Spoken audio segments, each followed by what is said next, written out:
শেষ বলতে কি আদৌ কিছু আছে? যা শুরু আছে তার অন্ত অনিবার্য, কিন্তু সেই অন্ত হতেই কেবল নতুন কিছুর সূচনা সম্ভব।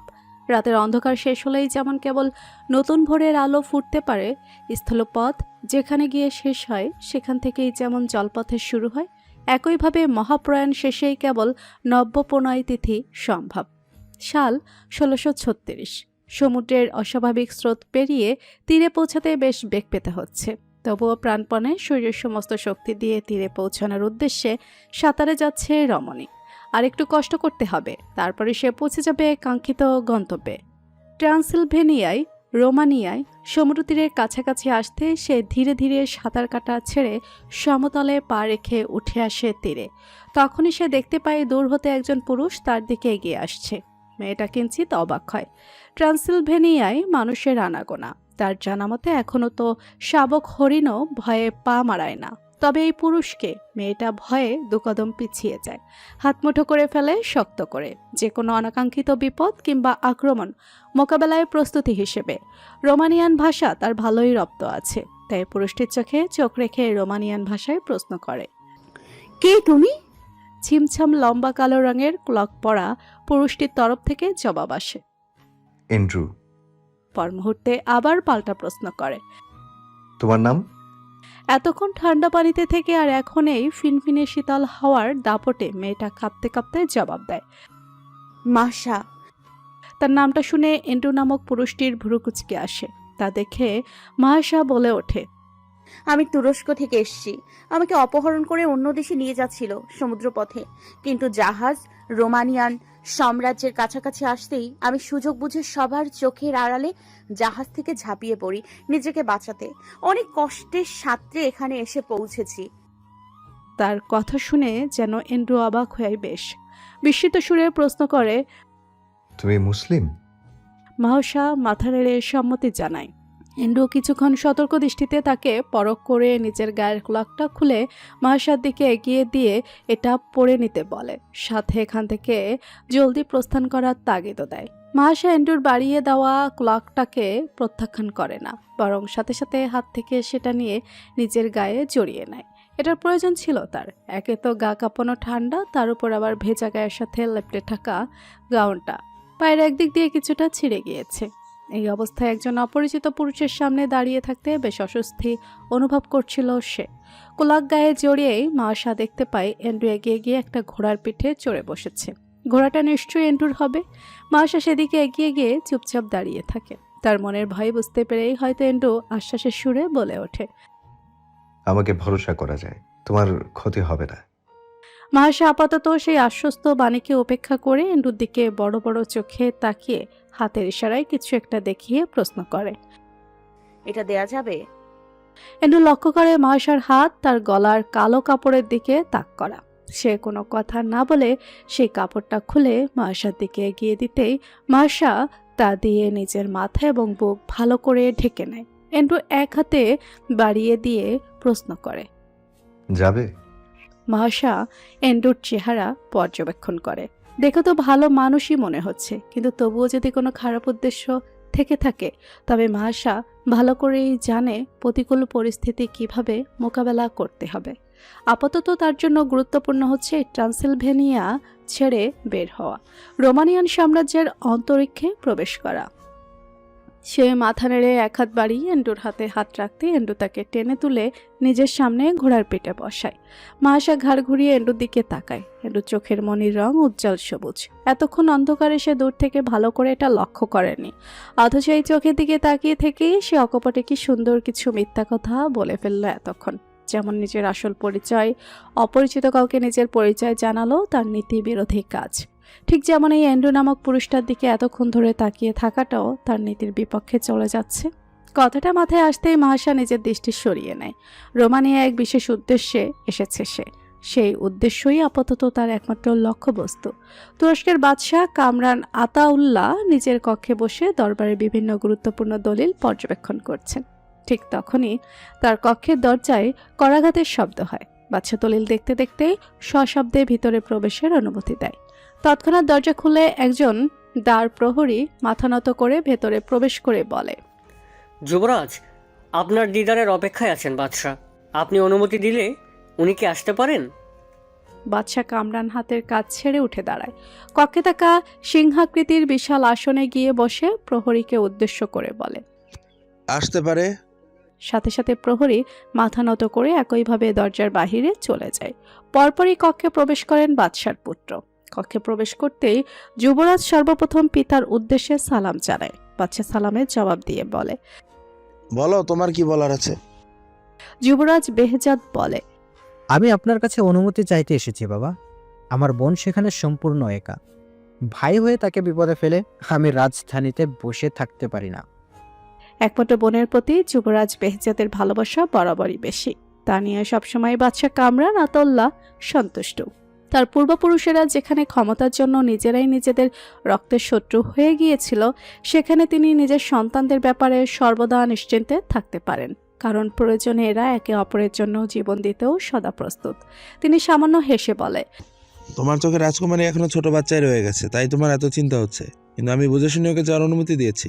প্রথমে আমার নিজের মনে সায় দিচ্ছিল না তাকে এভাবে যেতে দিতে। যখন আমি একজন পিতা নয় বরং বাচ্চা হিসেবে সম্পূর্ণ ব্যাপারটা ভেবে দেখি, তখন উপলব্ধি করতে পারি যে কেবল সেই কাজের জন্য উপযুক্ত। তাছাড়া এর মাধ্যমে সাম্রাজ্যের সকলের কাছে এটাও প্রমাণ হয়ে যাবে যে তাদের রাজকুমারী ও সাম্রাজ্যের যোগ্য উত্তরাধিকারিণী। বাচ্চার কথায় যে যুবরাজ সম্পূর্ণ চিন্তামুক্ত হতে পারেনি তা তার মুখশ্রীতে স্পষ্ট ফুটে আছে। বাচ্চা তাকে আশ্বাস দিয়ে বলে। আমার নিজের মেয়ের প্রতি সম্পূর্ণ বিশ্বাস আছে, তুমি একে বিশ্বাস রাখো। সে একবার যা প্রতিজ্ঞা করে তা পূরণ করে তবেই দম নেয়।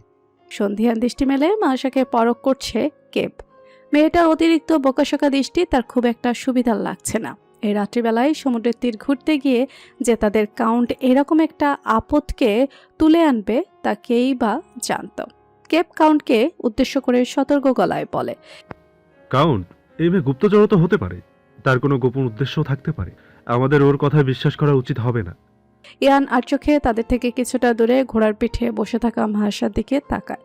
তারপর চোখ গরম করে ফের কেবের দিকে তাকিয়ে বলে।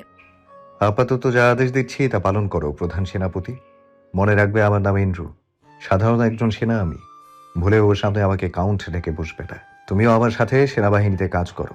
আর ক্যামেলিয়া, তুই আমার বোন, এটুকুই পরিচয় যথেষ্ট। ক্যামেলা ইয়ানের কথা শুনতে শুনতে মাটি থেকে একটি গাছের ডাল তুলে তার নাড়াচাড়া করতে থাকে। ইয়ানের কথা শেষ হতেই সে ডালটি অনেকটা কেভের মুখের সামনে নিয়ে দুহাতের সাহায্যে ভেঙে আচ্ছা বলে ওঠে। আচমকা ক্যামেলিয়ার এমন কাণ্ডে কেভ বেশ ভয় পেয়ে যায়। এভাবে এই মেয়ে তার আশেপাশে থাকলে ভয়ে তার অন্তরাত্মা পর্যন্ত শুকিয়ে যায়। মনে হয় কখন না বুঝি তার গর্দান দেহ থেকে আলাদা করে ফেলে। শত্রুদের গর্দান নেওয়ার সময় কখনো হাত না কাঁপা কেপ কিনা নিজের গর্দান যাওয়ার ভয়ে তটস্থ থাকে একজন নেকড়ে কন্যার সামনে। ক্যামেলিয়াকে ভের ভয়ের তো মুখশ্রী দেখে সামান্য হাসে। তারপর ইয়ানের দিকে তাকিয়ে বলে। মেয়েটা বেশ সুন্দর, কিন্তু নসিবে থাকলে বুঝলি সমুদ্র থেকেও মেয়ে উঠে আসে। এখন চল, মেয়েটা আমাদের আর চোখে লক্ষ্য করছে। এতক্ষণ এভাবে এখানে দাঁড়িয়ে থাকলে সন্দেহ করবে। ইয়ান সম্মতির ভঙ্গিতে মাথা নাড়ে। যাওয়ার জন্য পা বাড়াতে নিলেই কে বাবার পেছন থেকে বলে ওঠে। কিন্তু কাউন্ট, এই মেয়েকে আমরা আজ রাজপ্রাসাদে তো নিয়ে যেতে পারবো না। এত রাত করে কোথায় নিয়ে যাব? ইয়ান উত্তর দেয় না। সে জানে কোন জায়গা সব থেকে সুরক্ষিত হতে পারে। জোসেফ বিরক্তিকর চেহারা নিয়ে বসে আছে খাবার টেবিলে। তার পাশে চেয়ারে বসে আছে স্ত্রী জোয়ানরা। তাদের দুই মেয়ে জুন এবং জেনি বিয়ে করে নিজের ঘরে যাওয়ার পর থেকে বাড়িটা অনেক নীরব ও শান্ত হয়ে গিয়েছে। ছোট এবং একমাত্র ছেলে ক্লাউডিয়াস নব্য সেনা সদস্য হিসেবে সৈন্য শিবিরে যোগদান করেছে, তাই সেও বেশিরভাগ সময় শিবিরেই কাটায়। এমতো অবস্থায় কাউন্ট ইয়ানের নিয়ে আসা এই মাসা নামক মেয়েটাকে দেখেই সে বিরক্ত হয়ে আছে। সে বার কয়েক কাউন্টকে বোঝানোর চেষ্টা করেছে যে এরকম এক অপরিচিত মেয়ের মন গড়া কাহিনীতে বিশ্বাস না করতে, কিন্তু ইয়ান তাকে স্পষ্ট জানিয়ে দিয়ে গিয়েছে যে মাহাসার দিকে যেন কড়া নজর রাখা হয়। এছাড়া মাহাসা তার বাড়িতে থাকা সম্পর্কে যেন রাজমাতা আরাস্তাসিয়াকে না জানানো হয়। একদিকে রাজমাতার কড়া নির্দেশ যেন ইয়ানের ব্যাপারে সব খবর তাকে জানানো হয়, তো অপরদিকে কাউন্টের রাজমাতাকে এই সম্পর্কে কিছু জানানোর নিষেধাজ্ঞা। জোসেফ কার আদেশ পালন করবে? এই মা ছেলের আদেশের প্যাচে পড়েই বুঝি একদিন তার প্রাণ যাবে। মেয়েটা খাওয়া দাওয়া করে ঘুমিয়ে পড়েছে। তুমিও অনেক ক্লান্ত, এখন বিশ্রাম করো। মাহাসার কোনো প্রয়োজন হলে সেদিকে আমি খেয়াল রাখবো। জোসেফ চিন্তিত সুরে বলে। তুমি গিয়ে ঘুমিয়ে পড়ো, আজ রাতে আমার দু চোখের পাতা এক হবে না। জোসেফের কথা শুনে আচমকা জোয়ানরা সামান্য হেসে ওঠে। জোসেফ প্রশ্নবোধক দৃষ্টিতে স্ত্রীর দিকে তাকায়। জোয়ানা নিজের হাসি থামিয়ে বলে ওঠে, আজ থেকে 21 বছর আগেও এরকম এক ঘটনা ঘটেছিল, মনে আছে? কাউন্ট রিকার্ডো যখন প্রথমবারের মতো কাউন্টেস আনাস্তাসিয়াকে আহত অবস্থায় আমাদের বাসায় নিয়ে আসে, তুমি সারা রাত চিন্তায় জেগে পাহারা দিয়েছিলে, কারণ তোমার কাউন্টেস আনাস্তাসিয়ার প্রতি বিশ্বাস ছিল না এবং অপরদিকে কাউন্ট রিকার্ডোর ভয়েও তটস্থ ছিল। কাউন্ট রিকার্ডের নাম শুনতেই জোসেফের মুখ মলিন হয়ে যায়। সে বিষাদ স্বরে বলে ওঠে, ইতিহাসের পুনরাবৃত্তি যেন না ঘটে জোয়ান্দ্রিয়া। আলবার্টদের উপর যেন নতুন করে আর কোনো অভিশাপ নেমে না আসে। কাউন্টের উৎসর্গের ফল যেন কখনো বিফলে না যায়। এটাই আমার চাওয়া। নিজের শেষ নিঃশ্বাস দিয়ে এই সাম্রাজ্য এবং কাউন্ট ইয়ানের জন্য লড়ে যাব আমি। কেবল এই জন্যই আমার এত সতর্ক থাকা। জোসেফের কথা শুনে জোয়ানরা আশ্বাস দেওয়ার জন্য তার হাতের উপর হাত রাখে। সকাল সকাল নিজের কক্ষে দাঁড়িয়ে তৈরি হচ্ছিল ইয়ান। তখনই তার কক্ষের দরজা খোলার শব্দ ভেসে আসে পেছন থেকে। ইয়ান না দেখেও বুঝে যায় কে এসেছে। তার কক্ষে অনুমতিবিহীন প্রবেশের অধিকার কেবল একজনেরই আছে, তার মা আনাস্তাসিয়ার। তাই সে শার্টের বোতাম লাগাতে লাগাতে পেছনে না ফিরেই বলে ওঠে, শুভ সকাল মা, আমি এখন তৈরি হয়ে তোমার কাছেই আসছিলাম। আনাস্তাসিয়া ইয়ানের কথাকে পাত্তা দেয় না। সে রাগে সুরে প্রশ্ন করে, কাল সারা রাত কোথায় ছিলে তুমি? কোথায় থাকবো মা, রাজ্যের কাজে বেরিয়েছিলাম। ট্রান্সিলভেনিয়ায় তোমার রাজ্যের কোনো কাজ থাকতে পারে তা আমার জানা ছিল না।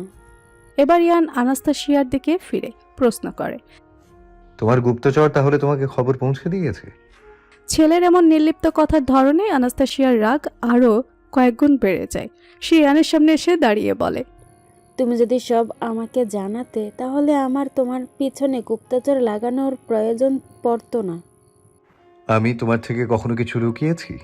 এই বিষয়টা কেবল লুকিয়েছি কারণ তুমি কখনোই আমাকে ট্রান্সিলভেনিয়া যাওয়ার অনুমতি দিতে না।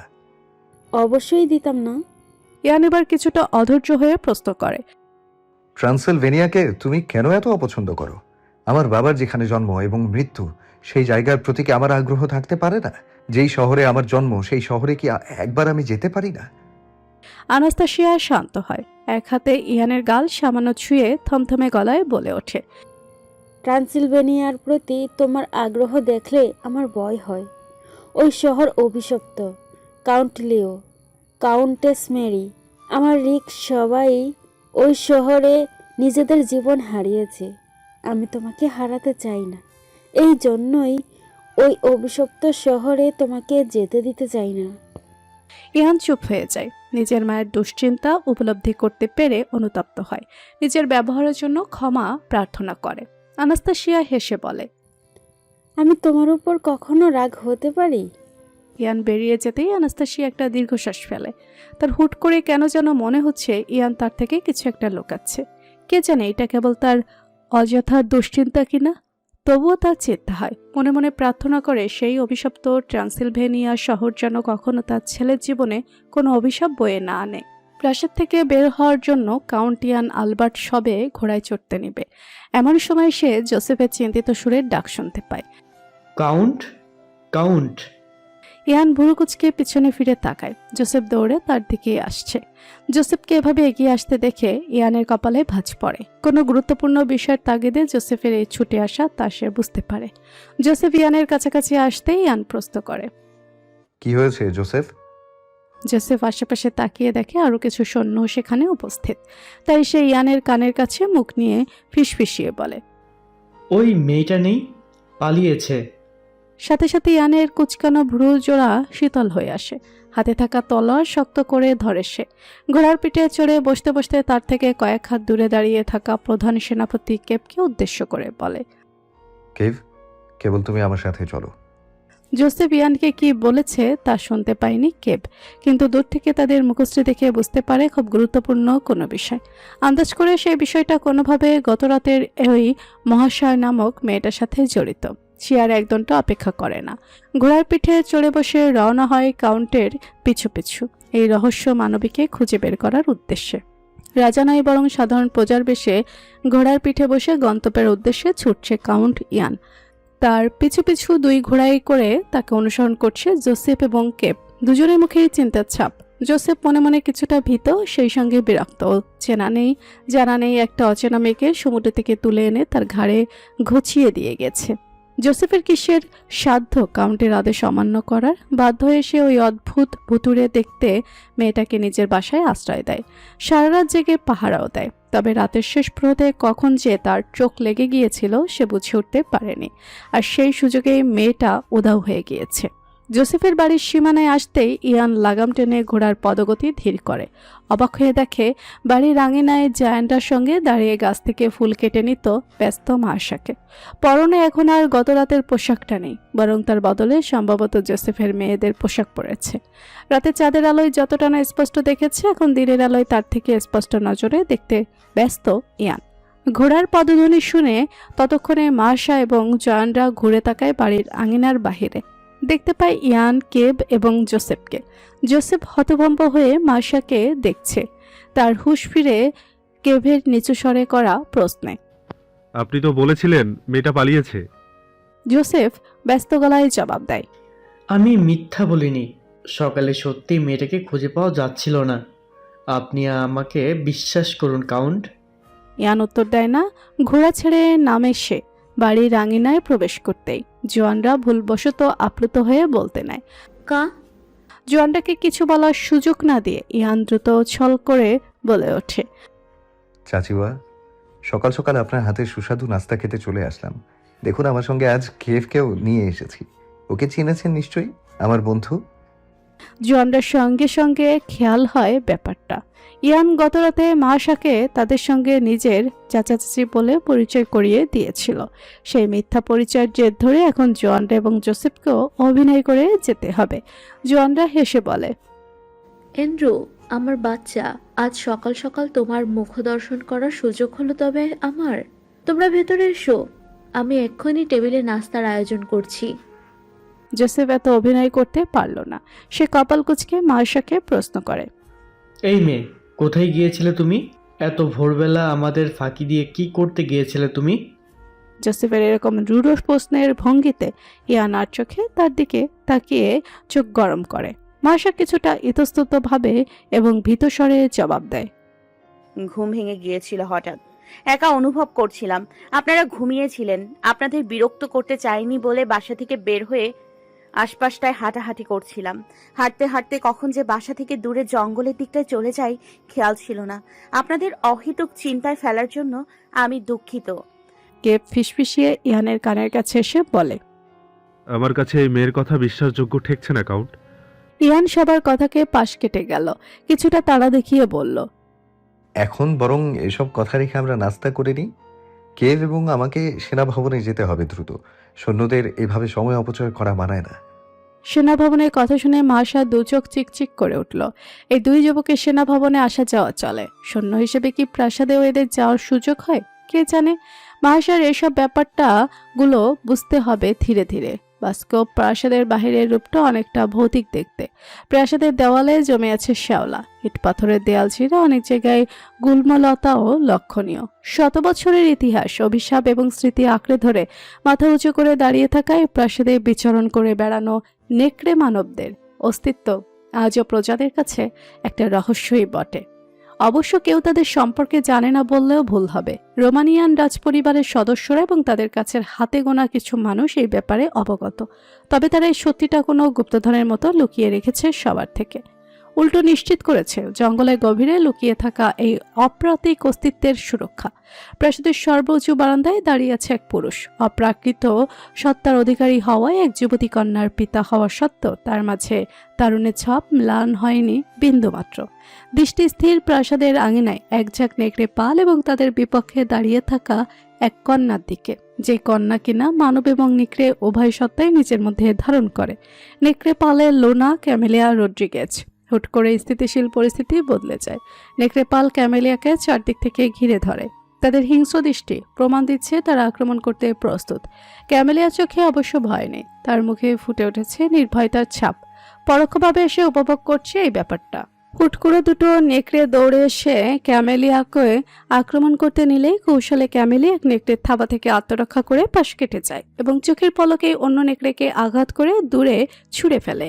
মেয়ের একই সঙ্গে আত্মরক্ষা এবং আক্রমণের কৌশল দেখে আরনের ঠোঁটের কোণে গর্বের হাসি ফুটে ওঠে। পাশে ক্রিয়াসের উপস্থিতি টের পেতেই বুক ফুলিয়ে প্রশ্ন করে, আমি চমৎকার অনকৌশলাত্ম করেছে না? ক্রিয়াস নিচে তাকিয়ে ক্যামেলি এবং পালদের এই প্রতিযোগিতামূলক দৃশ্য দেখে বলে, লুনা আপনার মেয়ে? পালের হাজারটা নেকড়েকে একা সামলানো কোনো ব্যাপার না উনার জন্য, তবে উনি চমৎকার মেধা রাখেন মোকাবিলার ক্ষেত্রে। ক্রিয়াসের কথা শুনে হুট করেই আরনের মুখের হাসি মলিন হয়ে আসে। সে নিষ্পলক তাকিয়ে থাকে মেয়ের পানে। ক্যামেলিয়ার কিছু গোপন রহস্য আছে যা শুধুমাত্র আরন জানে। সেই রহস্যের ভিত্তিতে আরনের চিন্তা হয়। মেধা দিয়ে লড়াই করার ক্ষমতা রাখলেও ক্যামেলিয়ার শক্তির পরিমাণ কতদূর তা আরনের থেকে ভালো আর কেই বা জানে। বুখারেস্ট প্রাসাদের দোতলার করিডোর ধরে দৌড়াচ্ছে এক সপ্তদর্শী কিশোরী। গায়ে জড়ানো আকাশি রঙের গাউনটা উঁচু করে ধরে দৌড়ে সিঁড়ি বেয়ে নামতে থাকে সে। পথে একজন দাসীর সঙ্গে অসাবধানবশত ধাক্কা লেগে সে চমকে ওঠে। দাসীর হাতে ছিল ফলের পানীয় জলের গ্লাস। সেই কাচের গ্লাস সিঁড়িতে পড়তেই একদম ভেঙে টুকরো টুকরো হয়ে যায়। কিশোরী কিছু বলার পূর্বেই পেছন থেকে একটা রাগে গমগমে স্বর ভেসে আসে, নাওমি, স্থির দাঁড়াও বাদর মেয়ে। প্রাসাদের বাইরে পা রাখলে আজকে তোমার পা ভেঙে হাতে ধরিয়ে দেব আমি। মা সাফিরার হুমকি বাক্য খুব একটা মানল না নাওমি, বরং দাঁত বের করে হেসে বলল, ঈশ্বর পা দিয়েছেন জগৎটা ঘুরে দেখার জন্য। সেখানে আমি তো জগৎ নয়, কেবল নিজের রাজত্বেই ঘুরছি। আমার অধিকার হরণ করে কিন্তু তুমি অন্যায় করছো। মেয়ের নাটকীয় ভঙ্গিতে বলা কথায় সাফিরা রেগে সিঁড়ি বেয়ে নামতে নেয়, কিন্তু তার পূর্বে নাওমি দৌড়ে সিঁড়ি বেয়ে নেমে প্রাসাদের প্রধান দরজার কাছে এগিয়ে যায়। সাফিরা চেঁচিয়ে ওঠে, নাওমি, নাওমি, উফ। মেয়ের এরকম মরণচণ্ডীর স্বভাবে হতাশ সাফিরা একটা দীর্ঘশ্বাস ফেলে। সে যতই চেষ্টা করুক এই মেয়েকে নিয়মকানুন দিয়ে বেঁধে রাখা সম্ভব হয়ে ওঠে না। নিষিদ্ধ সকল কিছুর প্রতি এই মেয়ের ঝোঁক বরাবরই বেশি। এই ঝোঁক যদি কখনো নাওমির কাল হয়ে দাঁড়ায় তা নিয়ে চিন্তিত সাফিরা আরও একবার দীর্ঘশ্বাস ফেলে। প্রাসাদ থেকে বেরিয়ে বিশাল বাগানের গালিচার মাঝ দিয়ে দৌড়ে নাওমি পৌঁছে যায় ঘোড়াগাড়ে। সেখানে কর্মরত ভৃত্যকে তার ঘোড়াটা বের করার আদেশ দিতেই ভৃত্য জানায় রাজমাতা আনাস্তানিয়া নিষেধ করেছেন নাওমিকে কোনো ঘোড়া দিতে। নাওমির আগে গাল ফুলায়, অযথা ভৃত্যের সঙ্গে আর জবান নাড়ায় না। এরা সবাই হুকুমের গোলাম। ঘোড়া গাড় থেকে বেরিয়ে নাওমি ভার হয়ে থাকা মন দিয়ে বাগানের মধ্যে দিয়ে হাঁটতে থাকে। তার পরিবারের সদস্যদের একদল জালেম বলে মনে হয় তার। সর্বক্ষণ নাওমির উড়ে বেড়াতে চাওয়ার স্বাধীনতা কেড়ে নিতে মাত্ত এরা। এখন আবার তার ঘোড়া ব্যবহারেও নিষেধাজ্ঞা জারি করা হয়েছে। নাওমির মনে হচ্ছে কেউ বুঝি তার ডানায় কেটে দিল। মেঘজামা মন নিয়ে নাওমি যখন প্রাসাদের দিকে পা বাড়াতে নেয় তখনই তার চোখ যায় প্রধান ফটকের পানে। ফটকের ওপারে ঘোড়া নিয়ে দাঁড়িয়ে প্রহরীর সঙ্গে কথা বলতে বলতে ব্যস্ত যুবককে দেখেই তার ঠোঁটের কোণে হাসি ফুটে ওঠে। সে ছুটে ফটকের দিকে। কারো দৌড়ে আসার শব্দে ফটকের লোহার শিক গলে সামনের দিকে তাকায় সেই যুবক। দেখতে পায় ছুটে আসা নাওমিকে। সঙ্গে সঙ্গে সে নিজের দৃষ্টি নত করে নেয়। নাওমি ফটকের কাছে এসে দাঁড়িয়ে দ্বার রক্ষীকে উদ্দেশ্য করে বলে, ফটক খুলে দাও এই মুহূর্তে। একজন প্রহরী কাচুমাচু করে বলে, দুঃখিত প্রিন্সেস, লেডি সাফিরা আমাদের নিষেধাজ্ঞা দিয়েছেন। আপনাকে প্রাসাদের বাইরে যেতে দেওয়ার অনুমতি নেই। নাওমির মেজাজ খারাপ হয়। সে চোখ পাকিয়ে বলে, আমার মুখের ওপর কথা বললে আমি তোমাদের গর্দান নেব। নাওমির এমন কথা কানে ভেসে আসতেই মাথা নত করে রাখা যুবকের ঠোঁটের কোণে অদৃশ্য হাসি ফুটে ওঠে। হাসার অবশ্য কারণ আছে। প্রিন্সেস এখনও ঠিকঠাক তলোয়ার অবধি ধরতে জানে না, অথচ ওনার কথায় কতটা রাগ, তেজ এবং আত্মবিশ্বাস মিশে আছে। নাওমির কথা তেজে প্রহরীরা একে অন্যের সঙ্গে চোখাচোখি করতে ব্যস্ত হয়ে পড়ে। নাওমি এবার কিছুটা গলার স্বর উঁচু করে বলে, একে অন্যের মুখ দেখছো কেন? যা বলেছি কানে যায়নি? এক্ষুনি ফটক খোলো। প্রহরীরা আর কিছু বলতে পারে না, ফটক খুলে দেয়। নাওমি ফটকের বাহিরে পা রাখতেই একজন প্রহরী বলে ওঠে, সঙ্গে করে সৈন্য নিয়ে যান প্রিন্সেস। নাওমি ভাবলেশীন ভঙ্গিতে মাথা নত করে রাখা যুবককে দেখিয়ে বলে, ক্লাডিয়াস যাবে আমার সঙ্গে। আমার সুরক্ষার দায়িত্ব ওর। আমি ঠিকঠাক প্রাসাদে না ফিরলে ও দায়ী থাকবে। জোসেফ পুত্র ক্লাডিয়া চমকে চোখ তুলে তাকায়। নাওমি তার চোখে চোখ রেখে বলে, আমাকে বন্দরে নিয়ে চলো, অনেকদিন জাহাজগুলো দেখি না। বাবাও নিশ্চয়ই এই মুহূর্তে বন্দরেই আছে। ক্লাডিয়াস অপ্রস্তুত গলায় প্রশ্ন করে। আপনার ঘরে প্রিন্সেস? নাওমি ক্লাডিয়াসের ঘোড়াকে ঘুরে ফিরে দেখে বলে, তোমার ঘোড়া কি দুইজনের ভার বইতে পারবে না? পারবে। তাহলে তোমার সঙ্গে একই ঘোড়ায় যাব। আমার ঘোড়ার আজ পা ব্যথা, তার দৌড়ানোর শক্তি নেই। বলেই নাওমি এক হাতে ঘোড়ার লাগাম ধরে এবং অপর হাতে ক্লাডিয়াসের কাঁধে ভর দিয়ে ঘোড়ার পিঠে উঠে বসে। ক্লাডিয়াস তখনও চমকে পুরো ব্যাপারটা হজম করার চেষ্টা করছে। প্রিন্সেস নাওমির মতো নাকুচু মেয়ে মানুষ সামান্য প্রশিক্ষিত সেনার সঙ্গে একই ঘোড়ায় চড়বে? অদ্ভুত, অবিশ্বাস্য। সমুদ্র বন্দরে জাহাজ পরিদর্শনে এসেছে ম্যাথিউ, সঙ্গে রয়েছে বেশ কিছু সৈন্য। এত সব সৈন্যের ভিড়ে ছদ্মবেশে রয়েছে কাউন্ট ইয়ান আলবার্টো। মূলত পরিচয় গোপনীয়তার ব্যাপারটা মেনে চলতেই এই ব্যবস্থা। তবুও তার পরিচয় গোপন রাখা বেশ কষ্টকর এক ব্যাপার। রাজ্যের প্রজাদের মুখে প্রচলিত আছে যে তাদের কাউন্ট সবুজ তীর্থের অধিকারী, তাই ছদ্মবেশে থাকলেও ইয়ানকে সর্বদা কুলাকের হুড মাথায় টেনে দৃষ্টিনত করে চলতে হয়। শীত গিয়ে বসন্তে আসলেই ইয়ানের সফরে যাওয়ার কথা রয়েছে। শীত তো প্রায় শেষের দিকে, তাই সফরের প্রস্তুতি হিসেবে অভিযান জাহাজগুলোর প্রস্তুতি কতদূর তাই দেখতে এসেছে আজ সে। ম্যাথিউ যখন প্রত্যেক জাহাজ পরিদর্শন করে নাবিকদের সঙ্গে গুরুত্বপূর্ণ আলাপ সারতে ব্যস্ত, ঠিক সেই মুহূর্তে একজন সৈন্য কোথা থেকে দৌড়ে এলো। ম্যাথিউর কানের কাছে মুখ নিয়ে নিচু স্বরে ফিসফিসিয়ে কিছু একটা বলে। সঙ্গে সঙ্গে ম্যাথিউর ভুরু কুঁচকে আসে। দূর হতে ইয়ান লক্ষ্য করে ব্যাপারটা। ম্যাথিউ আর চোখে ইয়ানের দিকে তাকায়, অতি সতর্কতার সহিত তাকে ইশারা করে পিছু পিছু আসতে। জরুরি ইশারাটুকু বুঝিয়ে ম্যাথিউ জাহাজ থেকে নেমে পড়ে। ইয়ানও তাকে অনুসরণ করে পিছু পিছু যায়। বন্দরে এক প্রান্তে থাকা একটা বিশাল জাহাজের বুকে কিনার ঘেঁষে দাঁড়িয়ে আছে নাওমি। বুক ভরে নিচ্ছে সমুদ্রের মুক্ত বাতাসের নিঃশ্বাস। তার থেকে খানিকটা দূরেই দাঁড়িয়ে জাহাজের নাবিক এবং ক্লাডিয়াস। নাওমি হুট করে বিষণ্ণ হয়ে পড়ে। এই মহান সাম্রাজ্যের প্রিন্সেস হওয়া সত্ত্বেও তার গণ্ডি কতটা সীমিত। এই সমুদ্রের তীরে স্থির জাহাজের বুক পর্যন্তই তার সীমানা। এই বিশাল সমুদ্রের বুকে বোধহয় কখনো তার বিচরণ করা হয়ে উঠবে না। ক্লাডিয়াস দূর হতে লক্ষ্য করে নাওমির বিষণ্ণ চোখজোড়া। প্রিন্সেসকে সে এই প্রথম লক্ষ্য করছে এমনটা। এর আগেও বেশ কয়েকবার দেখার সৌভাগ্য হয়েছে তার। সেই দেখা থেকেই তার ধারণা হয়েছে প্রিন্সেস অনেকটা ঝড় প্রকৃতির রমণী, অস্থির চঞ্চল বেগবান।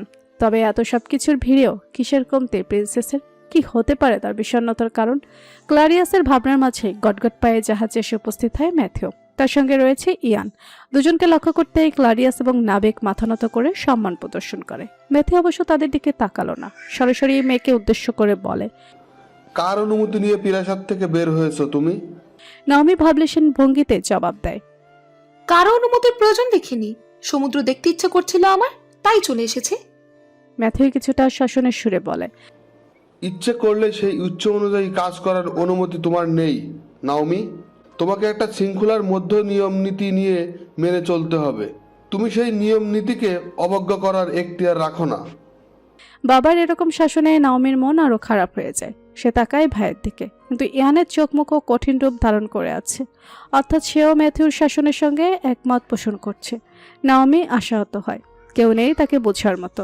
ম্যাথিউ চোয়াল শক্ত করে ক্লাডিয়াসকে আদেশ দেয় নাওমিকে প্রাসাদে পৌঁছে দিতে সুরক্ষিতভাবে। নাওমি প্রতিবাদ করে না, কেবল ডানাকাটা পাখির মতো পরাজিত ভঙ্গিতে হেঁটে প্রস্থান করে। তার পিছে পিছে যায় ক্লাডিয়াস। দুপুরে খাবারের জন্য রান্না করতে ব্যস্ত জোয়ানরা। তার পাশেই রান্নাঘরের এক কোণে দাঁড়িয়ে আছে মার্শা। মেয়েটাকে আসার পর থেকে লক্ষ্য করছে জোয়ানরা। খুবই চুপচাপ এবং ঠান্ডা স্বভাবের, প্রয়োজনের অধিক একটা কথাও বলে না, আর সর্বক্ষণ দৃষ্টিনত করে অন্য জগতে ডুবে থাকে। জোয়ানরা ধরে নেয় মেয়েটার বোধহয় তার পরিবারের কথা ভেবে মন খারাপ। রান্নার ফাঁকে নীরবতা ভেঙে জোয়ানরা প্রশ্ন করে, তোমার পরিবার জানে তোমাকে অপহরণ করা হয়েছে? মার্শা চোখ তুলে তাকায়। সাজিয়ে রাখা মিথ্যা ঝুলি থেকে একটা মিথ্যা বের করে বলে, আমার পরিবার নেই। এক সম্ভ্রান্ত পরিবারের কৃতদাসী ছিলাম আমি। গ্রামে বার্বারদের হামলার কথা ওনারা জানেন, সেই থেকে হয়তো ধারণা করে নিয়েছে আমাকে অপহরণ করা হয়েছে। তবে আমার অনুপস্থিতিতে ওনাদের বিচলিত হওয়ার কথা নয়। জোয়ানটার মন খারাপ হয়। সে চুলার আঁচ কিছুটা কমিয়ে দিয়ে একটা চেয়ার টেনে খাবার টেবিলে বসে। ইশারা করে বসতে। মাসা বসতেই জোয়ানরা আগ্রহ নিয়ে প্রশ্ন করে, কত বছর বয়স থেকে কৃতদাসী হয়ে থাকছো তুমি? খুব ছোটবেলা থেকেই, বয়স খেয়াল নেই। আমার বয়স বোধ হয় 9-10 ছিল তখন। তুমি এত ভালো রোমানিয়ান ভাষা আয়ত্ত করলে কি করে? আমি যাদের বাসায় দাসী ছিলাম ওনাদের একটা মেয়ে ছিল, অনেকটা আমার বয়সী হয়। ওনার সঙ্গে আমার বন্ধুত্বপূর্ণ সম্পর্ক ছিল। উনি অনেক ভাষা জানতেন। ওনার সঙ্গে থাকতে থাকতে আমিও 1-2 ভাষা রপ্ত করতে পেরেছি। জোয়ানরা কিছুক্ষণ নীরবে পরখ করে মায়েশাকে। মেয়েটার রূপ অনেকটা চোখ ধাঁধানো। এই রূপে কোথাও কোমলতা কিংবা নমনীয়তা নেই, বরং একটা তীক্ষ্ণ ভাব পুরো মুখশ্রী জুড়ে। চোখগুলো বেশ ডাগর ডাগর দেখতে। গায়ের রংটা রোমানিয়ান মানুষদের গায়ের রঙের তুলনায় এতটা উজ্জ্বল না হলেও অনেকটা চন্দনের মতো দেখতে। জোয়ানরার বোধহয় কিছুটা মায়া হলো। সে মায়েশাকে উদ্দেশ্য করে বলে, তুমি খুব সাহসী। জীবন বাঁচানোর জন্য সমুদ্রে ঝাঁপ দেওয়া কোনো সহজ সিদ্ধান্ত নয়। তুমি চিন্তা করো না, জোসেফ রাজ পরিবারের জন্য কাজ করে। সেই সূত্রপাতে বন্দরে ওর জানাশোনা ভালো আছে। আমি ওকে বলবো তোমাকে তোমার রাজ্যে ফেরত পাঠানোর জন্য সব ব্যবস্থা করতে। যতদিন না তুমি তোমার রাজ্যে ফিরে যাচ্ছ ততদিন তুমি নিশ্চিন্তে আমার বাসায় থাকতে পারো। এই একা বাসায় তোমার সঙ্গ পেলে আমি বেশ খুশিই হব। জোসেফ রাজ পরিবারের জন্য কাজ করে শুনতে মায়েশার চোখ চিকচিক করে ওঠে। চমৎকার এবং মোক্ষম একটা সুযোগ পেয়েছে সে। তাকে যে করেই হোক এই জোসেফের সূত্র ধরে রাজপরিবারের অন্তরিক্ষে প্রবেশ করতে হবে। তার আগে তাকে জানতে হবে রাজপরিবার সম্পর্কে। সে অনুসারে তাকে নতুন ছক কষতে হবে। ঘন জঙ্গলের গহীনে উঁচু উঁচু গাছপালার ফাঁক ফোকর দিয়ে দেখা যাচ্ছে খোলা আসমান। সে আসমানের বুকে উড়ে যাচ্ছে এক ঝাঁক পাখি। বলিষ্ঠ দেহের তীক্ষ্ণ নয়নের যুবরাজ আকাশপানে তাকিয়ে দেখে সে পাখিদের উড়ে যাওয়া। হুট করে কাছে কোথাও শুকনো পাতা মারানোর শব্দ ভেসে আসতে যুবরাজ আকাশ পান হতে মনোযোগ সরায়। তাকায় নিজের সামনে পূর্ব দিকের পথে। সঙ্গে থাকা সৈন্যদের হাতের ইশারায় তার পিছু আসতে নিষেধ করে সে গিয়ে যায় শব্দ ভেসে আসা পথ অনুসরণ করে। সবুজ তৃণর বুকে বিচরণ করছে একটি শাবক হরিণ। দূর হতে নিঃশব্দে সেই শাবক হরিণকে অনুসরণ করে যাচ্ছে যুবরাজ বেহজাদ। যদিও হরিণটা এখন স্থির এক জায়গায় দাঁড়িয়ে আছে, তবুও সে নিজের হাতে তীর এবং ধনুক ব্যবহার করতে আগ্রহ পোষণ করছে না। স্থির শিকারকে ঘায়াল করতে খুব একটা কাঠখড় পোহাতে হয় না, কিন্তু বেহজাদের স্বভাব কাঠখড় পুড়িয়ে কাঙ্ক্ষিত জিনিস অর্জন করা। তাই সে অপেক্ষা করে হরিণের ছুটে পালানোর চেষ্টা করার। বেহজাদের অপেক্ষা বেশি দীর্ঘ হয় না। হুট করে এই শাবকটা তাকে লক্ষ্য করেই ছুটে পালানোর চেষ্টা করে। সঙ্গে সঙ্গে বেহজাদ দক্ষ ভঙ্গিতে এবং তীব্র গতিতে ধনুক তাক করে ছুড়ে ঘাতপ্রাপ্ত হরিণটা মাটিতে লুটিয়ে পড়ে। শিকারকে ঘায়াল করার খুশি যদিও বেহজাদের চেহারায় দেখা যায় না। উল্টে সে নির্লিপ্ত ভঙ্গিতে ফের আকাশের দিকে তাকায়। মনে পড়ে যায় কারো কথা। পুরনো স্মৃতিতে ডুব দেওয়া বেহজাদের ধ্যান ভাঙে এক সৈনিকের ডাকে। যুবরাজ, আপনি যাকে স্মরণ করেছিলেন সে এসেছে। বেহজাদ পেছনে ফিরে তাকায়, দেখে সৈন্যের সঙ্গে দাঁড়িয়ে থাকা এক মধ্যবয়স্ক পুরুষকে। উঁচু লম্বা দেহের পুরুষের চোখে মুখে নিজে কাজে অভিজ্ঞ হওয়ার ছাপ লক্ষণীয়। যুবরাজ সৈন্যকে প্রস্থানের ইশারা দিতে সৈন্য সেখান থেকে চলে যায়। বেহজাদ এবার সেই পুরুষকে উদ্দেশ্য করে বলে, দীর্ঘদিন পর দেখা হলো আব্দুল। শুনেছিলাম হুট করে তুমি আবার নিরুদ্ধেশ হয়ে গিয়েছিলে। যাক, অবশেষে ফিরলে। দাড়ি গোফওয়ালা আব্দুল গম্ভীর স্বরে জবাব দেয়, নিরুদ্দেশ বনে জঙ্গলে ঘুরে বেড়াতে আমি সুখ খুঁজে পাই যুবরাজ। লোক সমাজ আমায় টানে না। নিঃসঙ্গতা এবং নীরবতায় একমাত্র আমি নিজেকে খুঁজে পাই। অনেকটা বৈরাগী স্বভাবের এই পুরুষের এইসব আধ্যাত্মিক কথা খুব কম মানুষই বুঝতে পারে। বেহজাদ অযথা এসব কথায় সময় অপচয় করে না, সোজা আসে কাজের কথায়। ছোটবেলায় এই জঙ্গলেই একবার আমার মৃত্যুর হাত থেকে উদ্ধার করেছিলে তুমি, মনে আছে? সে ঘটনা ভুলে কি করে? সেদিন কতটা ভীত ছিলেন আপনি, যদিও এখন নির্ভীক এবং সাহসী যুবরাজে পরিণত হয়েছেন। সাহস বোধই হয়েছি, তবে একদম ভয় পাই না। এই ধারণাটা ভুল। আমি ভয় পাই আব্দুল। এই ভয় আমাকে কুরে করে খাচ্ছে। শেষের বাক্যটা বলার সময় বেহজাদের কণ্ঠস্বর কোমল হয়ে আসে। আব্দুলকে এবার মৃদু চিন্তিত দেখালো। সে প্রশ্ন করে, কি হয়েছে যুবরাজ? বেহজাদ এবার বলতে শুরু করে, তোমাকে আমি ভরসা করি, এটা আলাদা করে বলার কিচ্ছু নেই। ভরসা করি বলেই তোমাকে স্মরণ করেছি। তোমাকে একটা দায়িত্ব দিব আব্দুল। সেই দায়িত্ব যে কোনো মূল্যে তোমাকে পালন করতে হবে। আর পুরো ব্যাপারটা শুধু তোমার এবং আমার মধ্যে গোপন থাকবে। তৃতীয় কোনো ব্যক্তি যেন টের না পায়। বাদশাও না। তুমি কি রাজি? দায়িত্বটা কি যুবরাজ? নিগুড় নিস্তব্ধ প্রকৃতির বুকে আঘাত যেন তাড়াতাড়ি নেমে এলো। শীতকাল হওয়ায় দিনের আলো খুব তাড়াতাড়ি ফুরিয়ে যায় ইদানিং। সারাদিনের সকল দায়িত্বের ভর থেকে বিরতি নিতে গোধূলি লগ্নের এ প্রহরে আনাস্তাসিয়া নিজ কামরা ছেড়ে বারান্দার রেলিং ঘেঁষে দাঁড়ায়। গায়ে ভারী কোলাক জড়ানো থাকলেও শীত মানতে চাইছে না তা। প্রাসাদের উঁচু এই বারান্দা থেকে আনাস্তাসিয়া একবার পুরো প্রাসাদের আঙিনায় নজর বুলিয়ে নেয়। আঙিনা জুড়ে আগুনের মশাল হাতে টহল দিচ্ছে প্রহরে। এত সুরক্ষা বেষ্টনীতে থাকা সত্ত্বেও আনাস্তাসিয়ার মন বিচলিত খুব। এর পেছনে অবশ্য কারণ আছে। তার জন্মস্থান গ্রিক, যেই রাজ্যে বড় হয়েছে সে। রিকার্ডো সাম্রাজ্যের হাল ধরে গ্রিকের সঙ্গে রোমানিয়ার কূটনৈতিক সম্পর্কে যে উন্নতি এনেছিল, রিকার্ডোর মৃত্যুর পর সেই সম্পর্ক হুট করে ফাটল ধরেছে। সময়ের সঙ্গে সেই ফাটল এখন সাপে নেউলের সম্পর্কে গিয়ে দাঁড়িয়েছে। নিজ মাতৃভূমির সঙ্গে এই রাজ্যের সম্পর্ক নিয়ে বেশ চিন্তিত আনাস্তাসিয়া। সে যতই চেষ্টা করুক না কেন, পরিস্থিতি দিন দিন অবনতির সকল মাত্রা ছাড়িয়ে যাচ্ছে। গ্রিক সম্রাটের মনে যে রোমানিয়া দখলের সুপ্ত আকাঙ্ক্ষা রয়েছে তা কারও অজানার নয়, কিন্তু সেই দখল করার মাধ্যমে হচ্ছে ইয়ানের পতন অথবা মৃত্যু। কাউন্ট ইয়ানের পতন ঘটানো এতটা সহজ নয়। বিগত বছরগুলোয় আনাস্তাসিয়া নিজ শ্রমে প্রজাদের বিশ্বাস অর্জন করেছে। সম্পূর্ণ সাম্রাজ্যে এমন কাউকে খুঁজে পাওয়া যাবে না যে ইয়ানের শাসন ব্যবস্থায় যুক্তিগত প্রশ্ন তুলতে পারবে। তাছাড়া গ্রিকদের সামরিক শক্তিও এতটাই শক্তিশালী নয় যে যুদ্ধ ঘোষণা করে ইয়ানকে ক্ষমতাচ্যুত করার দুঃসাহস দেখাতে পারবে। সুতরাং তাদের হাতে রোমানিয়া দখলের এখন একটাই উপায়, তা হলো ইয়ানের মৃত্যু। নিজ সন্তানের মৃত্যুর সম্ভাবনা আনাস্তাসিয়ার মাতৃসত্তা নাড়িয়ে দেয়। সে নিজের তরফ থেকে ইয়ানের সুরক্ষার ব্যাপারে সবসময় সচেতন থাকছে, কিন্তু শত্রুর ঘাত কোনো দিক থেকে আসে তা বোঝা মুশকিল। ঈশ্বর জানে কোন ষড়যন্ত্রের ফোনতে আটছে তারা। আনাস্তাসিয়া চোখ বুজে নেয়। মুক্ত বাতাসে দুশ্চিন্তাগুলোকে মিলিয়ে দিয়ে বিড়বিড়িয়ে ওঠে। আমি কি করব রিক? বাবা হিসেবে তুমি তোমার সন্তানকে অভিশপ্ত হওয়ার থেকে বাঁচিয়ে গিয়েছ, কিন্তু মা হিসেবে আমি কি করতে পারি ওকে মৃত্যু ফাঁদে থেকে বাঁচানোর জন্য? নিজ কক্ষে আয়নার সামনে বসে নিজের সোনালি চুলগুলোকে চিরুনির আশ্রাতে আশ্রাতে ব্যস্ত নামে। তার হাত আপনা আপনি চলতে থাকলেও তার মস্তিষ্ক ডুবে কল্পনার ভুবনে, যেখানে সে মুক্ত পাখির ন্যায় ঘোড়ার পিঠে করে জঙ্গলে দাপিয়ে বেড়াচ্ছে। তাকে বাধা দেওয়ার মতো কেউ নেই, তবে তার সেই স্বাধীনতা উপভোগ করার মতো একজন সঙ্গী আছে। আবছা যার মুখচ্ছবি, তবে দৈহিক গঠন বেশ আকর্ষণীয় এবং সুপুরুষ প্রকৃতির। কল্পনার ভুবনে সেই পুরুষ তাকে পেছন থেকে চিৎকার করে বলছে, আমার গোটা সাম্রাজ্যটাই তোমার জন্য কোনো সীমানা টানা হয়নি নাওমি। জঙ্গল, সমুদ্র, দূর দূরান্ত পর্যন্ত যা দেখছো সবটা তোমার। তোমাকে কেউ বাধা দিবে না। তুমি নির্ভয়ে স্বাধীনতা উপভোগ করো। পথে আসা সকল বাধাকে কাটার মতো উগড়ে ফেলার জন্য আমি আছি। নাওমির খুব ইচ্ছে হয় এই স্বপ্ন পুরুষের মুখ দেখার, কিন্তু সে সৌভাগ্য হয় না। কল্পনার জগতে সেই পুরুষ তার কাছে ধরা দেয় না। উল্টো হুট করে দরজা খোলার শব্দে তার কল্পনার জগৎটায় হাওয়ায় মিলিয়ে যায়।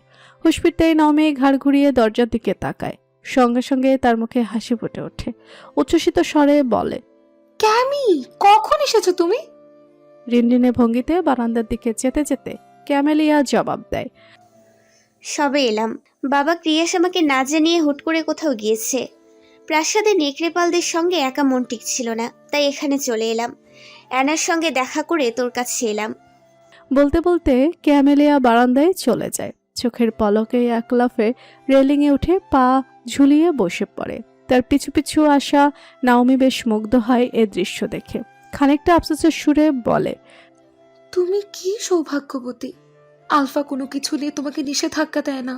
তোমার চালচলন, জীবন সবকিছু প্রকৃত প্রিন্সেসদের মতো। আর আমাকে দেখো, সারাক্ষণ সবাই পায়ে শিকল পরিয়ে প্রাসাদেই বেঁধে রাখতে চায়। প্রিন্সেস কম, নিজেকে কয়েদে বেশি মনে হয় আমার। নাওমির বারান্দার রেলিংয়ে বসে ক্যামেলিয়া দূরদর্শী দৃষ্টি মেলে কাউন্টের কক্ষের বিশাল বারান্দার দিকে তাকিয়েছিল, যেখানটা ইয়ানের সঙ্গে দাঁড়িয়ে গুরুত্বপূর্ণ আলাপে মশগুল প্রধান সেনাপতি কেব। দুজনেরই হাতে তরল পানীয়র গ্লাস। সেই গ্লাস থাকা লাল রঙের বস্তুটা যে মদ্য তা বুঝতে অসুবিধা হয় না ক্যামেলিয়ার। সে লক্ষ্য করে কেবের কথার মাঝে মাঝে মদ্যপান করা, কিন্তু নাওমির কথা শুনতে সে ঘাড় ঘুরিয়ে ফিরিয়ে তাকায়। ভুরু কুচকে বলে, তোর ভালোর জন্যই তোকে প্রাসাদে গণ্ডির ভেতর থাকতে বলা হয়। দিন দিন যে মাত্রায় সুন্দরী হচ্ছিস, রাজ্যের পুরুষদের তো মাথা ঘুরিয়ে দিবি। সব পুরুষরা তোকে দেখে মাথা ঘুরিয়ে পড়ে গেলে রাজ্যের বিশেষ ক্ষতি হয়ে যাবে। নাওমি বিরক্তি নিয়ে বলে, ওফ ক্যামি, মজা করছি না আমি। কতই না ভালো হতো যদি আমিও তোমার মতো নেকড়ে হতাম। কেউ আমাকে বাধা দেওয়ার সাহসই করতো না। রাত্রিবেলায়ও আমি জঙ্গলের গহীনে জোনাকি সৌন্দর্য উপভোগ করতে পারতাম। ক্যামেলিয়া কিছু না বলে আবার তাকায় দক্ষিণ দিকে উঁচু বারান্দাটার দিকে। হুট করেই কেবের দৃষ্টিও তার দিকে স্থির হয়। ক্যামেলিয়ার ঠোঁটের কোণে স্পষ্ট হাসি ফুটে ওঠে। সে কেবের চোখে চোখ রেখে নাওমিকে উদ্দেশ্য করে বলে, জোনাকি দেখতে চাস তো তুই? নাওমির সঙ্গে সঙ্গে উত্তর দেয়, হ্যাঁ। কক্ষে গিয়ে তৈরি হয়ে নে, নিশি অভিযানে বের হব আমরা দুজন, কেউ যেন না জানে। নাওমি প্রথমে বিশ্বাস করতে পারল না, ফ্যালফ্যাল করে তাকিয়ে রইল। অতঃপর হুট করে উল্লাসে চিৎকার করে দৌড়ে নিজের কক্ষে চলে যায়। ক্যামেলিয়া তখনও কেবকে দেখছে। ইয়ান ইতিমধ্যে বারান্দা থেকে প্রস্থান করেছে। কেব ধীরে ধীরে বারান্দার এক কোণে এগিয়ে এসে দাঁড়ায়। ক্যামেলিয়াকে লক্ষ্য করেই এক চুমুকে বাকিটুকু পানীয় শেষ করে চরম অস্বস্তিতে সেখান থেকে প্রস্থান করে। দূর হতে সেই দৃশ্য দেখে ক্যামেলিয়া রহস্যময় ভঙ্গিতে হেসে ওঠে। নিজ কামরায় টেবিলের উপর ছড়িয়ে ছিটিয়ে রাখা দলিলপত্রগুলো চেয়ারে বসে মনোযোগী দৃষ্টি মেলে দেখছে কাউন্ট ইয়ান। তার সামনে দাঁড়িয়ে প্রধান সেনাপতি কেব। ইয়ান হুট করে প্রশ্ন করে বসে, তোমার কি মতামত কেভ? রাজ্যের সীমানা বৃদ্ধিতে অমত প্রকাশ করা কি আমাকে একজন অযোগ্য শাসক হিসেবে প্রমাণ করে? আমি কি সত্যিই অযোগ্য? আকস্মিক প্রশ্নে অপ্রস্তুত হয়ে পড়ে সেনাপতি কেব। কাউন্ট সাধারণত এক ধরনের প্রশ্ন কখনো তাকে করে না, তাই কি বলা উচিত সে বুঝে উঠতে পারছে না। ইয়ান নিজেই বলতে থাকে, প্রজাদের আকাঙ্ক্ষা তাদের কাউন্ট আরো রাজ্য দখল করে রোমানিয়াকে একটি শক্তিশালী রাজ্যে পরিণত করবে, কিন্তু আমি তাদের সঙ্গে একমত নই। নিজের যতটুকু ভূমি আছে ততটুকু দক্ষতা এবং ন্যায়ের সঙ্গে শাসন করতে পারলেই আমি সন্তুষ্ট। কেব এবার বলে ওঠে, আপনি এই সাম্রাজ্যের কাউন্ট। রাজ্যের মঙ্গল কিসে সেটা আপনি অবশ্যই আমাদের থেকে ভালো বুঝেন। আমার আপনার যোগ্যতা নিয়ে কোনো সন্দেহ নেই। আশা করছি প্রজাদেরও আপনার প্রতি আস্থা আছে।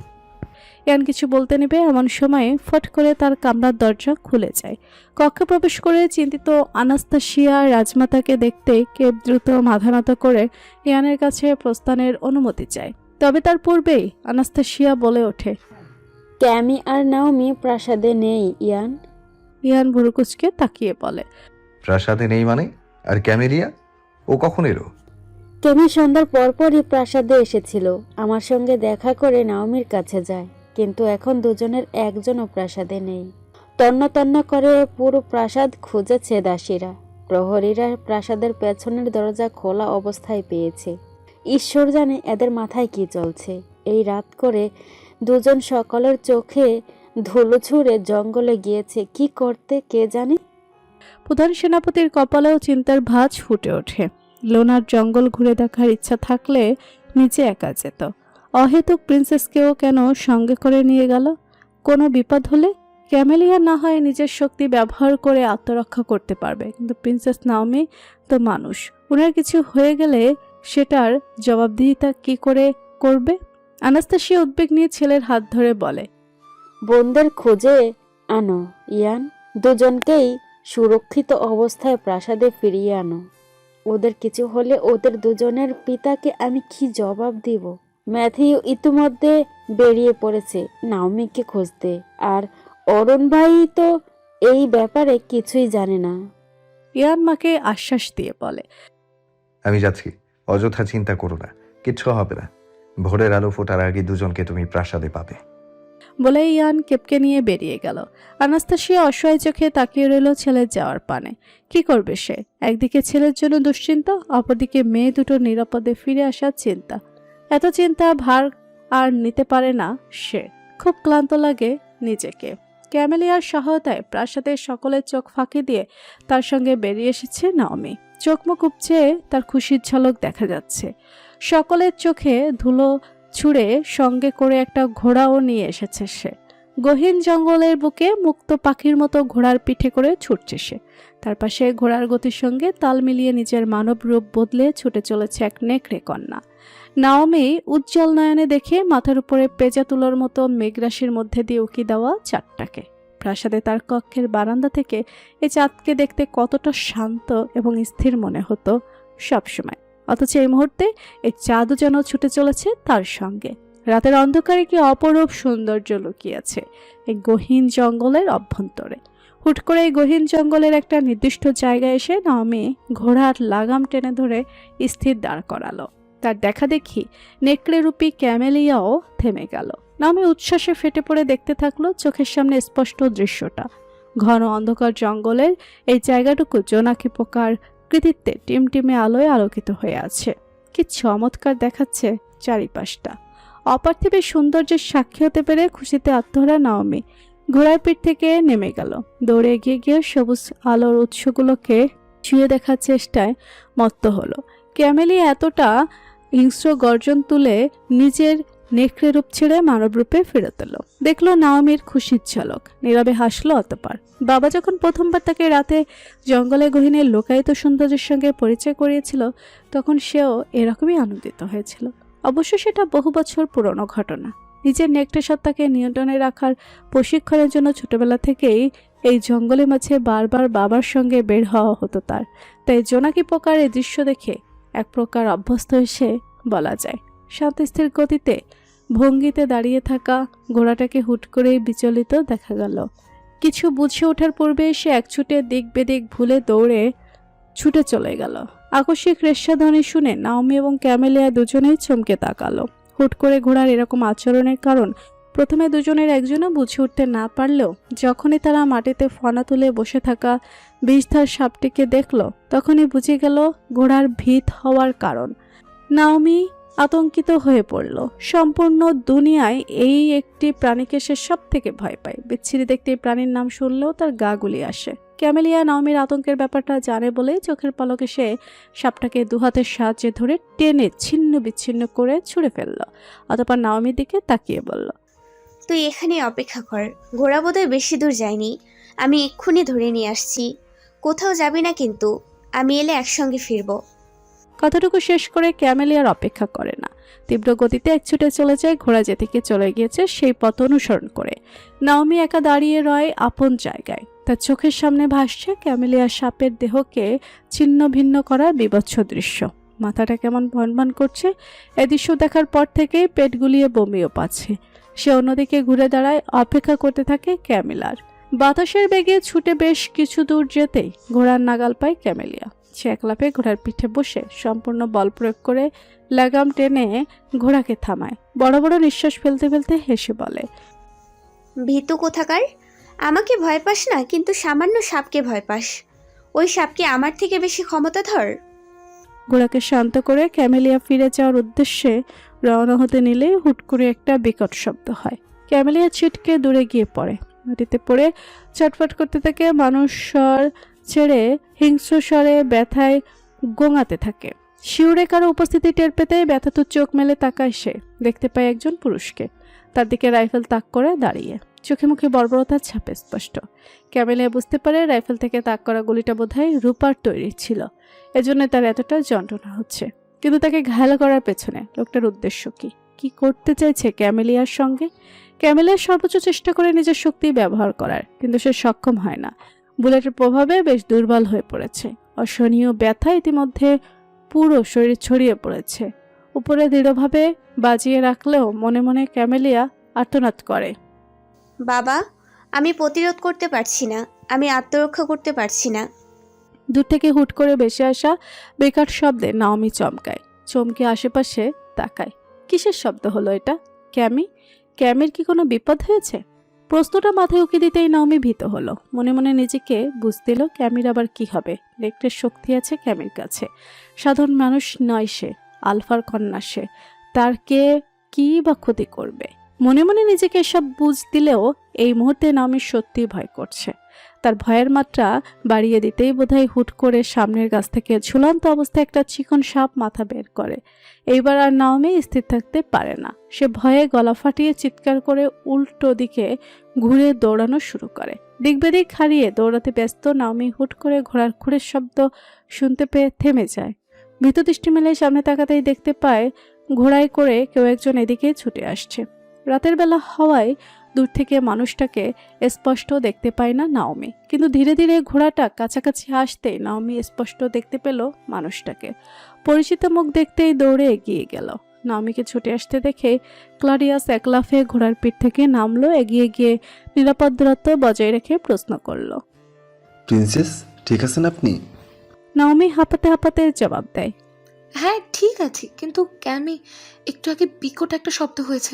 কিসের শব্দ আমার জানা নেই। ক্যামি আমার ঘোড়াকে খুঁজতে গিয়েছিল, কিন্তু এখনো ফিরেনি।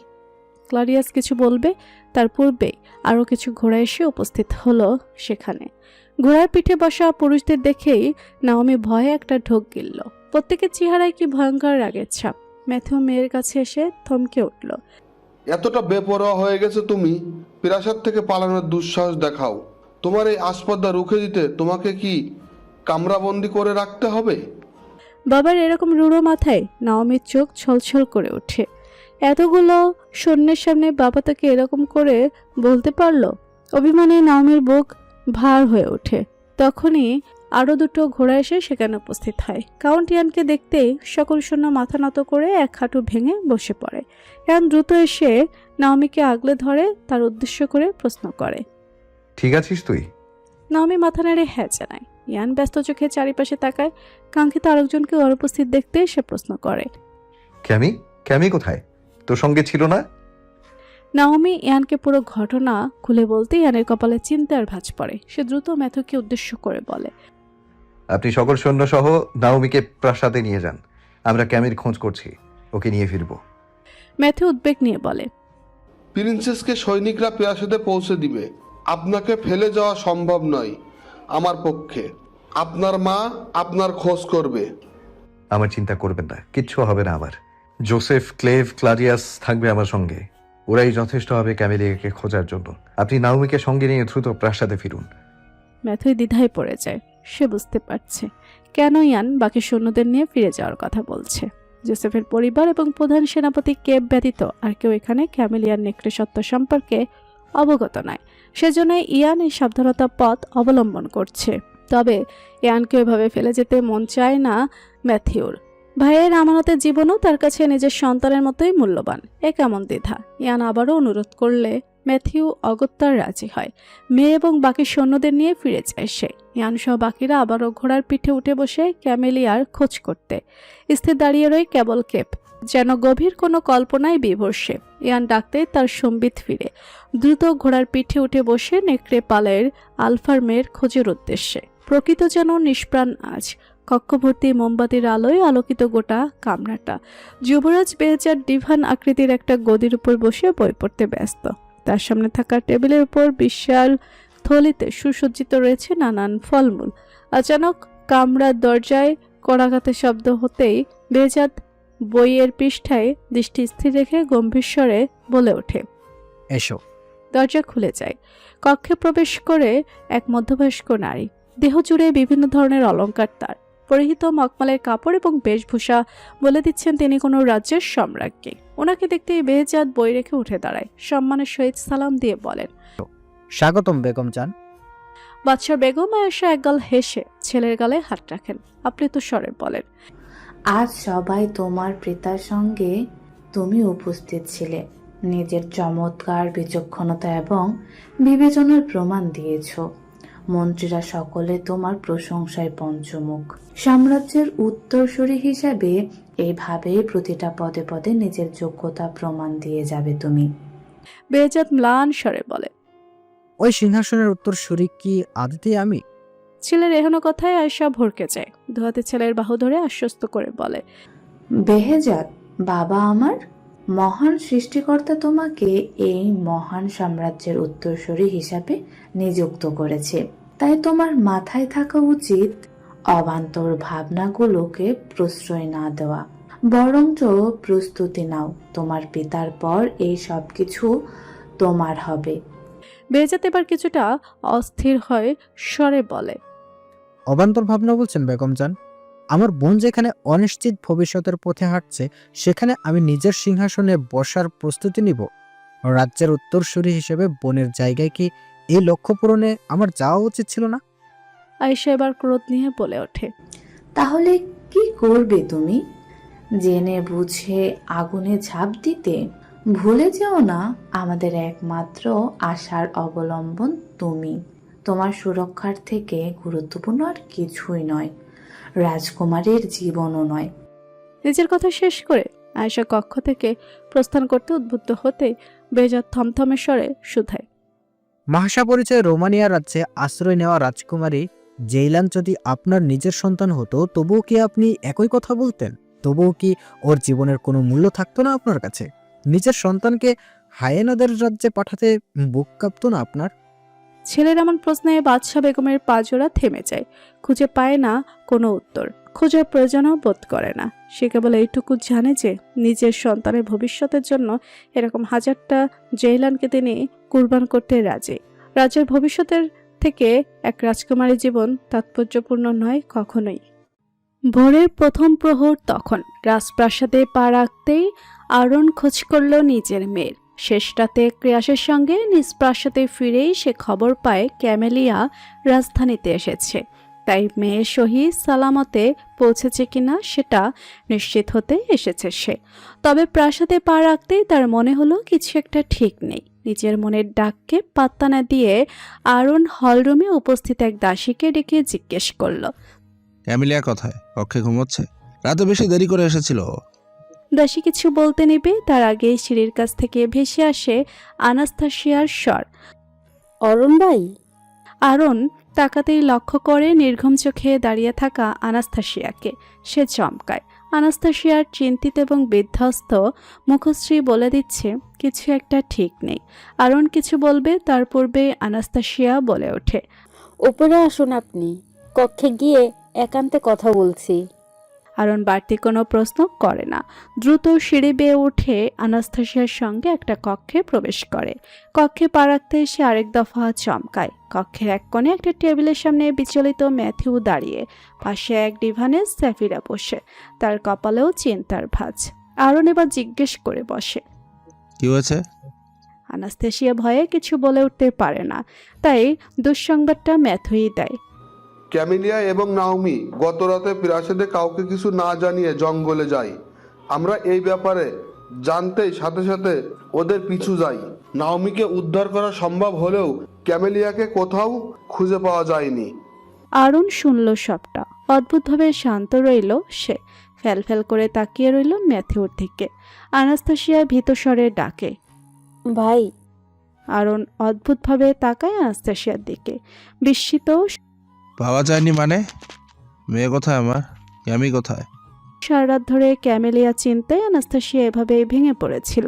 তবুও উপরে উপরে নিজেকে শক্ত রাখার চেষ্টা করছিল, কিন্তু এই পর্যায়ে সে আর কান্না চেপে রাখতে পারে না। তার দু চোখ ছাপিয়ে অশ্রু গড়িয়ে পড়ে। কাপা স্বরে বলে, ক্যামিকে পাওয়া যাবে? ইয়ান খুঁজছে ওকে, ওয়াদা করেছে বোনকে নিয়েই ফিরবে ও। আরুণ হুট করে রাগে ফুঁসে ওঠে, বাসখাই স্বরে চেঁচিয়ে ওঠে, আমার মেয়েকে সারা রাত ধরে খুঁজে পাওয়া যাচ্ছে না, আর এই খবর আমাকে এখন জানানো হচ্ছে? ম্যাথিউ আরুণকে শান্ত করার উদ্দেশ্যে বলে, সবাই মিলে খুঁজছে ওকে, তুমি চিন্তা করো না।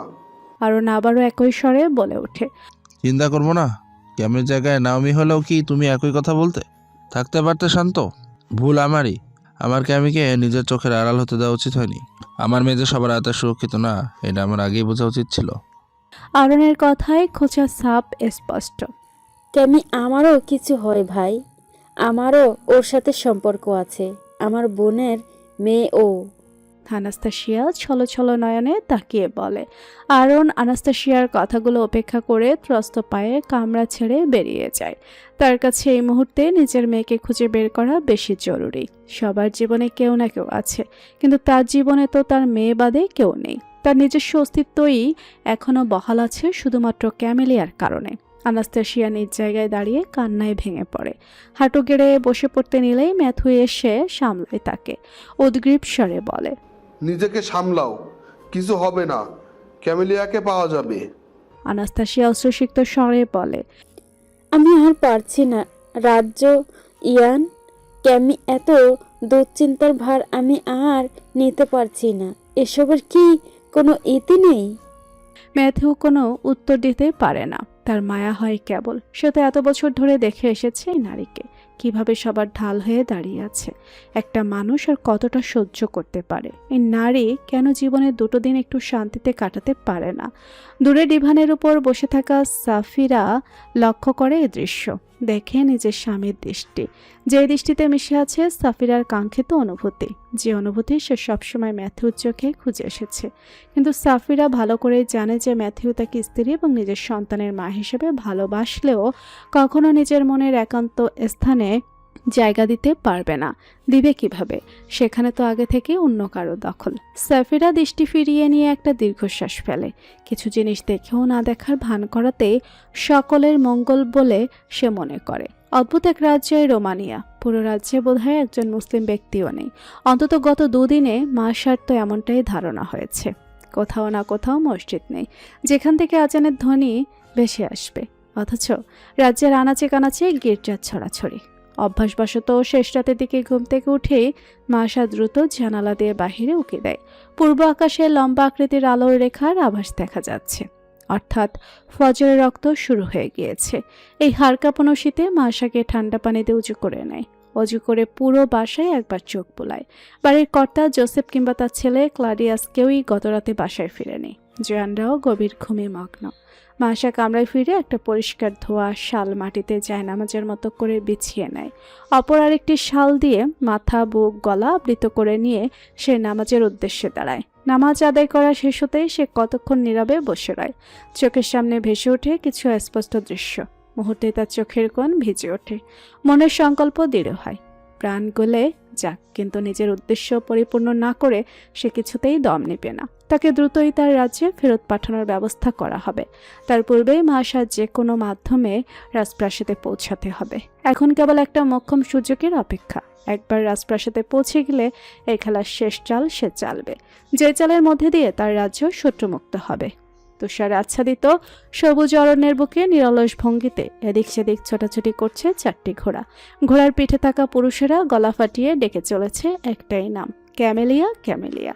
সকলে মিলে ছড়িয়ে ছিটিয়ে এত খোঁজার পরও নিখোঁজ ক্যামেলিয়ার কোনো হদিসই মেলেনি এখনো। প্রধান সেনাপতি কেব হুট করেই ঝোপঝাড়ে ঘেরা একটা জায়গার ধারে এসে থেমে যায়। ঘোড়া থেকে নেমে চারিপাশটায় নজর বোলায়। খাপ থেকে তলোয়ারটা বের করে ঝোপঝাড়ের আগাছাগুলো কেটে কেটে খুঁজতে থাকে নেকড়ে পালের লুনাকে। কিন্তু ক্যামেলিয়াকে না পেয়ে হতাশ হয় সে। আচমকা পায়ে জুতার তলে কিছু একটা অনুভব করতে সে চমকায়। দ্রুত দুকদম পিছিয়ে যায় সে।